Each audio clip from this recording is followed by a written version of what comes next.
Durante muchos años estuvo buscando la forma de volar a velocidades extremadamente grandes. La motivación, la Primera Guerra Mundial. Hoy en día estos aviones pueden volar a velocidades supersónicas variando su altura. Pero, ¿cómo es posible que vayan más rápido que el sonido? Al principio estos aviones eran muy pequeños y la gran mayoría eran biplanos, pero poco a poco se volvió mucho más importante controlar el territorio aéreo. La primera revolución de estos aviones llegó el 18 de julio de 1942, día en el que el caza Messerschmitt alzó el vuelo por primera vez. Este caza era muy especial ya que, a diferencia de los otros cazas de su época, iba propulsado por motores a reacción. Esta sería la base sobre la que la tecnología aeronáutica iría expandiéndose. Hasta el momento ningún caza había conseguido superar la barrera sónica, pero en la segunda generación de los cazas esto cambió, ya que siguiendo el lema de más alto, más rápido, se consiguió superar la barrera del sonido para alturas de vuelo constantes. Pero, ¿qué es ir a velocidades supersónicas? Pues es el equivalente a decir que el caza va más rápido que el sonido. Se sabe que la velocidad del sonido es 343,2 metros por segundo, lo que es equivalente a decir que si dos personas se pusiesen a una distancia de 343,2 metros, en el caso de que se saludasen, tardaría un segundo en llegar el hola de una persona a otra. Así que en el caso de que el caza fuese a velocidades supersónicas, serías atropellado por este antes de escuchar el hola de tu compañero. Pero aquí viene la pregunta más importante de todas. ¿Qué ocurre dentro del caza para que ocurra esto?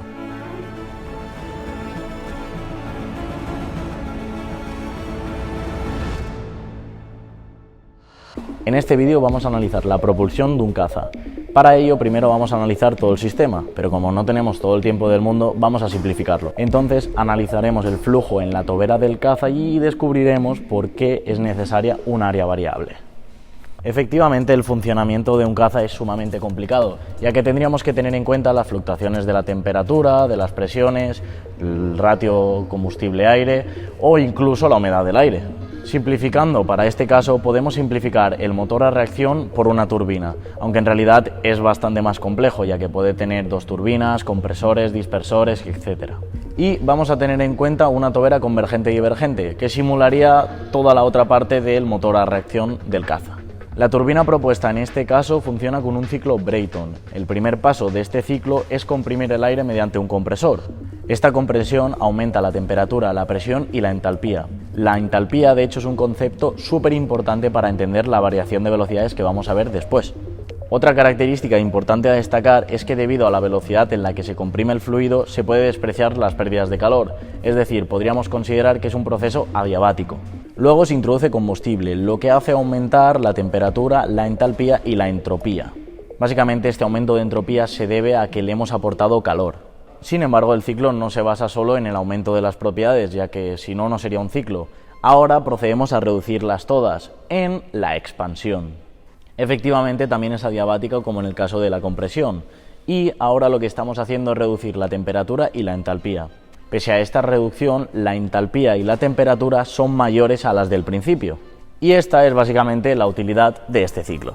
Pero hasta ahora no hemos hablado del tema central, la velocidad. Antes de entrar en este aspecto tenemos que considerar algunas cosas importantes sobre la tobera. En primer lugar, consideraremos que todos los procesos que ocurren dentro de la tobera son isentrópicos y adiabáticos.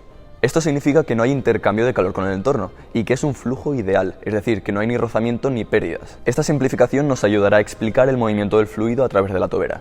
En segundo lugar, vamos a considerar que el fluido de la tobera es completamente aire, aunque esto en realidad no es así y no hay que olvidarlo, ya que la mezcla de gases que hay en la tobera incluye combustible y otros componentes. Por otro lado, también hay que aceptar que en un proceso adiabático como este, en el que despreciamos la energía potencial, la entalpía y la velocidad en dos puntos diferentes se relacionan de la siguiente manera. Ahora sí, vamos a hablar de velocidad. A partir de esta ecuación podemos deducir que si la entalpía aumenta entre los puntos 1 y 2, la velocidad deberá disminuir para así poder mantener la igualdad. Pero por el contrario, si la entalpía disminuye, la velocidad aumenta. Así que en esencia esto significa que si conseguimos disminuir la entalpía al final del proceso, habremos conseguido acelerar el flujo. En otras palabras, estamos intercambiando entalpía por energía cinética. Es de esta forma como se acelera el aire dentro de un caza, y es este aire el que empujará el caza hacia adelante. Así que cuanto más rápido salga el aire, más rápido irá el caza.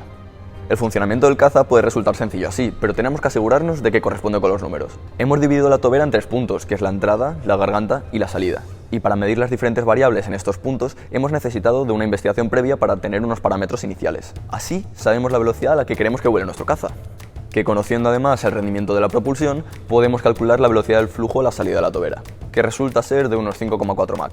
Uno de los datos que conocemos de la tobera de nuestro caza es el área de la garganta, que nos da una superficie de 0,04 metros cuadrados. Gracias a la siguiente expresión podemos calcular el área de la tobera a la salida. Investigando nos hemos dado cuenta de que gamma lo podríamos considerar constante, y sabiendo la velocidad del flujo a la salida, podemos calcular la superficie de la tobera a la salida, que nos da de 1,367 metros cuadrados. El siguiente paso es el cálculo de las magnitudes termodinámicas de presión y temperatura. Recordemos en primer lugar que el flujo es isentrópico y adiabático, lo que nos va a facilitar un montón los cálculos posteriores. Además, suponemos también que a partir de ahora estamos tratando con un gas perfecto. En primer lugar, calcularemos las magnitudes de parada, que gracias a que el flujo es isentrópico y adiabático, la presión se mantiene constante a lo largo de toda la tobera y pasa lo mismo con la temperatura. Por tanto, conociendo esas, gracias a la siguiente relación, podremos calcular el resto de presiones y temperaturas en el resto de puntos de la tobera. Comenzamos con la presión de parada, y es que gracias a la siguiente fórmula, conociendo la presión a la salida, que corresponde con la atmosférica a nuestra altura y la velocidad del vuelo que ha calculado antes Mateo, somos capaces de calcular la presión de parada despejando simplemente, lo que nos da un valor de 188,757 bares.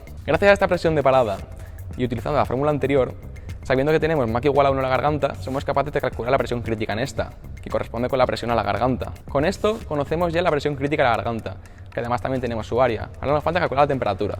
Para la temperatura de parada procederemos similar que con las presiones. Combinando estas dos expresiones, somos capaces de calcular la temperatura de parada en función del Mach y la velocidad del flujo, resultando un valor de 1523,5 Kelvin. Ahora, para calcular la temperatura a la garganta o la temperatura crítica, procedemos igual que con la presión. Conocemos que en ese punto el Mach es igual a 1 y tenemos la temperatura de parada, que se mantiene constante. Por tanto, simplemente es despejar de esta ecuación, dándonos una temperatura crítica de 1293 Kelvin aproximadamente. Conocemos pues la presión crítica y la temperatura crítica, así como la presión en la salida, que es la atmosférica. También tenemos el dato, fruto de previa investigación, de la temperatura de la entrada, que es la temperatura que sale de la turbina, que es de 1500 Kelvin. Ahora bien, nos falta también la temperatura de la entrada, que con la siguiente fórmula, conociendo la temperatura de parada y el Mach a la salida, la podemos despejar fácilmente. Y nos da alrededor de 222 Kelvin, que a priori parece muy bajo, pero realmente la temperatura que tiene el aire es a esa altura, que son menos 50 grados Celsius más o menos. Ahora bien, nos falta también la presión en la entrada, que es principalmente el dato más importante, pues marca el diseño de la tobera. Para calcularlo vamos a utilizar las ecuaciones del flujo adiabático, que son las siguientes. Lo que quiere decir es que conociendo el valor de la presión y temperatura en uno de los puntos y una de las dos en cualquier otro punto, podemos sacar la que nos falta. En este caso conocemos la temperatura a la entrada y la presión crítica, temperatura crítica, que es la de la garganta, o el punto 2. Por tanto, despejando la presión de entrada de esta ecuación, nos resulta un valor de 178,68 bares. Lo último que nos queda para caracterizar la tobera simplemente ya es la velocidad a la que entra el flujo y también el área de la entrada. Gracias a la siguiente relación y conociendo la temperatura de parada y la temperatura de la entrada, podemos calcular la velocidad del flujo en la entrada, que resulta de 0,28 Mach. Gracias a esta velocidad, podemos calcular también la región de entrada de la turbina, que resulta ser de 0,08 metros cuadrados aproximadamente. Para acabar con el análisis del flujo, lo que nos falta es analizar también el gasto másico. El gasto másico mide la masa de fluido que circula por una superficie por unidad de tiempo. Y además, para este problema que hemos hecho, lo hemos considerado constante. Para calcular el flujo másico hemos utilizado la siguiente fórmula, que depende tanto de las densidades, como del área, como de la velocidad del flujo. Hemos utilizado la densidad del aire a 11 km de altura, que es aproximadamente de 0,87 kg por metro cúbico. También conocemos la velocidad del flujo a la salida, que hemos calculado anteriormente, así como la región. Así que operando en esta fórmula y despejando el flujo másico máximo, nos resulta un valor de 56 kg por segundo aproximadamente. Detrás de mí tenemos una tobera convergente y divergente, con la cual vamos a tratar de imitar las propiedades físicas del fluido que se darán dentro del caza. Comprobemos que el comportamiento del mismo será el mismo según el previsto mediante el planteamiento teórico. Digo tratar de replicar porque en el caza lo que vamos a ajustar como valor predeterminado va a ser la presión de salida. No obstante, nosotros aquí en nuestra tobera convergente y divergente lo que queremos es fijar la presión de entrada, ir jugando con la válvula y modificando la presión de salida. Mediante la instalación que tenemos aquí detrás vamos a regular tanto la presión de salida como la de entrada. Esta primera la regularemos con la válvula que tenemos aquí a la izquierda. Asimismo, la presión de salida la regularemos con la válvula de la derecha. También podemos observar que tenemos 8 distintos manómetros, los cuales nos indicarán la presión a lo largo de toda la tobera. También 2 termómetros que marcarán la temperatura dada antes y después de rebasar esta tobera. Y por último, tenemos este rotámetro con el cual mediremos el gasto másico del flujo que va a traspasar toda nuestra tobera. Pese a que todos los componentes de la instalación son realmente relevantes, lo que nos causa gran interés será lo que se dará dentro de la garganta de esta tobera convergente y divergente. Ya os adelanto que en este punto las velocidades que se darán en la garganta serán de Mach igual a 1, lo que corresponde con un régimen sónico. Seguidme, por favor. Si bien al principio del vídeo os hemos comentado que simplificaríamos todo el problema, las dimensiones reales de un caza son las que estamos observando ahora. En primera instancia, tenemos el compresor, seguido pues de una cámara de combustión y finalmente la turbina. Una vez todo el flujo recorra estas tres partes, entrará por la tobera convergente, donde pasará a la garganta, donde hemos mencionado ya que el régimen del flujo será sónico. Una vez pasada la garganta, el flujo seguirá por el estatoreactor, finalmente acabando en la tobera divergente. Antes de seguir con la explicación de las ondas de choque, hay algo muy importante que tenemos que conocer sobre las toberas, como esta de aquí atrás, bueno, o la que habría si el caza no estuviera desmontado. Las toberas no actúan igual si el flujo es subsónico o supersónico. En régimen subsónico, una tobera convergente acelera en flujo, mientras que si estuviéramos en régimen supersónico, lo que tendríamos es un difusor, que deceleraría el flujo. En régimen supersónico ocurre lo contrario.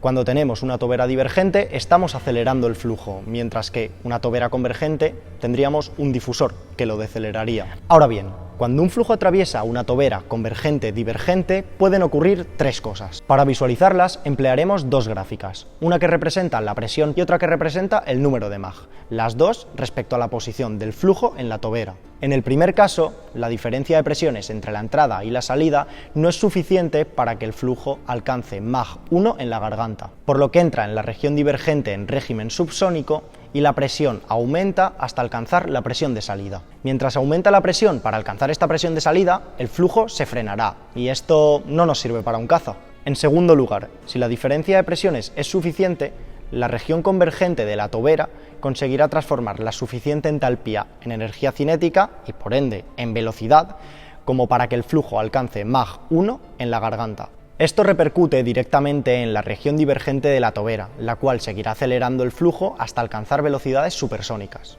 Mientras se acelera este flujo, la presión seguirá disminuyendo hasta llegar a la presión de salida. Aquí hemos conseguido una aceleración del flujo hasta régimen supersónico. Es justo lo que queremos, pero entonces, ¿cuál es la dificultad? Si no se diseñan bien los valores de la tobera, es decir, si salimos de las condiciones de diseño, pueden ocurrir fenómenos muy extraños. Estos casos extraños que he nombrado representan el tercer caso. Cuando la tobera consigue acelerar el flujo hasta Mach igual a 1 en la garganta y el aire pasa a supersónico en la etapa divergente, el fluido tiene como cierta inercia a seguir con su disminución de presión y su aumento de velocidad. Y por ello, a veces, el fluido no puede ajustarse suavemente a esos cambios de presión en la tobera para ajustarse a la presión de salida. Entonces, ¿qué ocurre? Acabas de descubrir la causa de las ondas de choque. Este fenómeno ocurre cuando el flujo supersónico se encuentra con un cambio abrupto de presión, lo que lo desacelera bruscamente hasta velocidades subsónicas. Esto permite que se alcance una presión de salida adecuada, pero claro, a costa de una pérdida de eficiencia en la propulsión. Estas ondas de choque son muy delgadas, por lo que se puede suponer que la sección es la misma aguas arriba y aguas abajo de la onda de choque.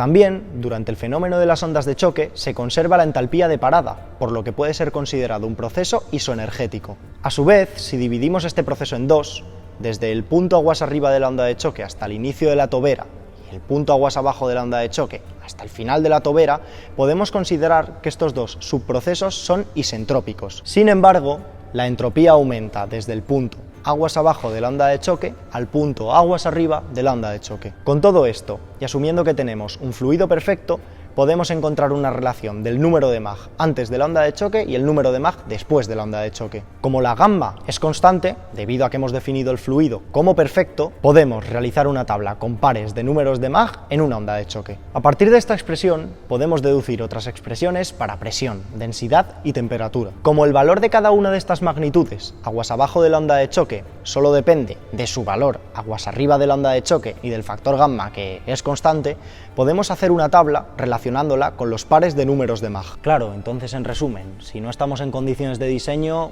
¿la onda de choque aparece siempre? La onda de choque podría aparecer fuera de la tobera, pero entonces ya estaríamos hablando de una onda de choque oblicua.